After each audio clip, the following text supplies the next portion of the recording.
Welcome back to This Week in Racing.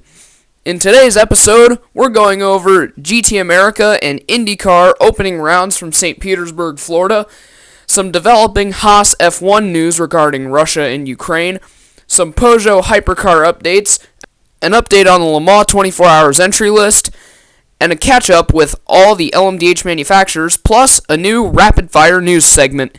So, without further ado, let's start in St. Pete. We begin in sunny St. Petersburg, Florida, where the SRO GT America powered by AWS has wrapped up its first two races of the 2022 season.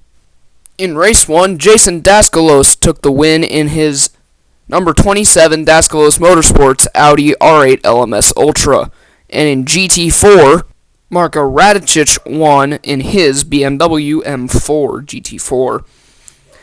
CJ Moses was the only competitor in the GT2 class, and that was expected through the entire season.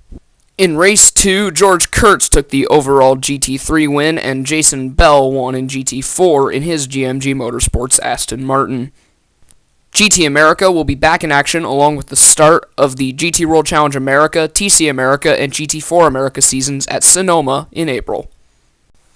Moving to the IndyCar side of things, it was a perfect weekend for Scott McLaughlin, sealing the pole and taking the win on Sunday in the IndyCar Series race. Many drivers made their IndyCar debuts, while old faces joined new teams. Stars from the European open-wheel scene making their American open-wheel debut. Drivers such as Christian Lundgaard, Callum Ilott, and Tatiana Calderon are starting their first full or mostly full seasons in IndyCar. Devlin DeFrancesco has moved up from Indy Lights, and so has Kyle Kirkwood after doing an Endurance Cup program in IMSA with Vassar Sullivan last year. Christian Lundgaard made his IndyCar debut at Indianapolis last year, and Callum Ilott did a few races with Juncos Hollinger Racing last year as well.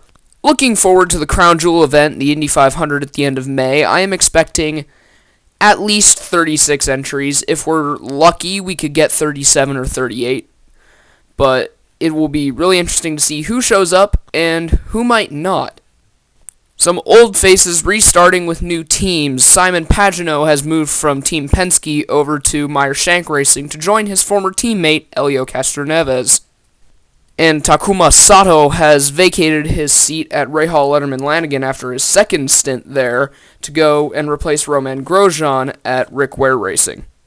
And replacing Ryan Hunter-Reay in the 28 DHL Andretti Autosport Honda was Romain Grosjean, leaving Rick Ware Racing.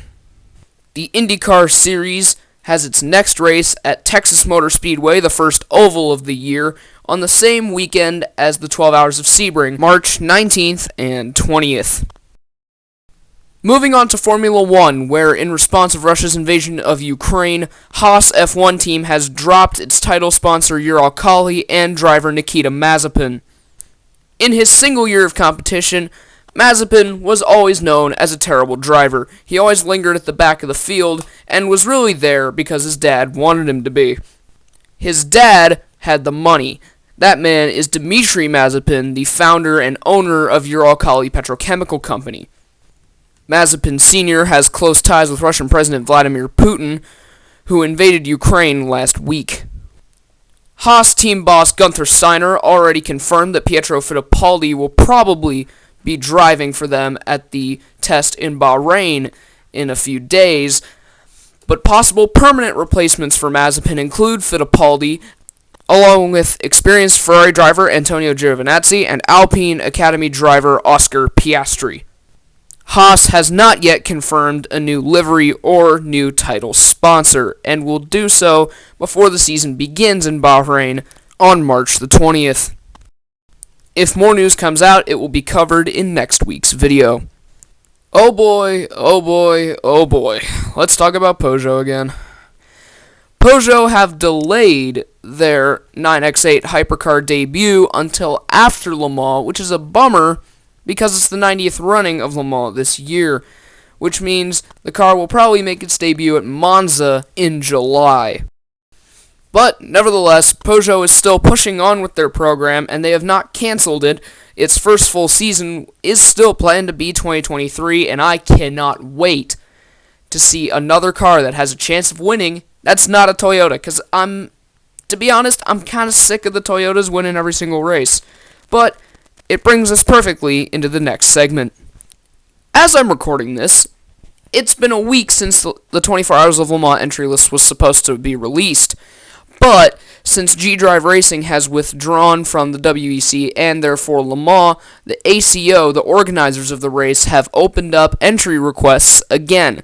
So, referring back to one of my older videos, the Bicalis update pair of short videos, go check them out in the description, by the way, maybe they will be let in because they might be further along in the car's development, and they could have everything in order for the entry to be accepted. So, just gotta wait and see. Hypercar, probably gonna have 5 or 6, depending on if they let Collis in, which I really hope they do. LMP2, maximum of 25 cars. GTE Pro, I don't see more than 8. And GTE-M, I see anywhere from 13 to 18 cars. Moving on to invitations from America and Asia. Nielsen Racing won the Asian Le Mans Series in LMP2 in February, along with CD Sport winning the LMP3 title and Inception Racing winning the GT title. It's an additional invitation for Inception, along with the Porsche 911 RSR they will be running with Team Project 1. In America, 3 cars are expected to show up. Ben Keating will not take up his second invite after winning the LMP2 title last year in IMSA. But the WeatherTech Porsche 911 RSR will be joining. Riley Motorsports will probably be there with a GTE Pro Class Ferrari. There will be some now IMSA-focused LMP2 teams, such as High Class Racing and possibly Racing Team Netherlands coming over, along with Rob Ferriol bringing what I think will be a Porsche to GTE-AM this year. There are also a large amount of European entries that I don't really have the time to go over all of them, so let's move on. This segment was originally planned as a follow-up to last episode's Future of LMP2 video, but I've decided to go over all of the LMDH manufacturers that have released info about their cars, starting off with Porsche, because that's the car we know the most about. They did a 2,000-kilometer test at Barcelona. They said they've been running slightly behind, which surprises me, because if that's true, that's huge trouble for the rest of the manufacturers like Acura, BMW, Cadillac, and especially Audi, since we've heard basically nothing about them. Porsche has just completed its large endurance test at Barcelona. Acura is aiming for a spring launch date. BMW is targeting Le Mans in 2024. Audi still being very secretive from the media. Cadillac releasing a full-blown render video of its car. No physical version has been seen yet. And moving to 2024, Andretti is in talks with Alpine running an LMDH program as they've pursued Renault engines for Formula 1. And Ligier Automotive has finally been contracted as an LMDH supplier. So that's it for the LMDH news. Let's move on to a new segment. Time for some rapid-fire news headlines. G-Drive Racing has withdrawn from the WEC and the 24 Hours of Le Mans. Toyota have unveiled their 2022 spec Le Mans Hypercar.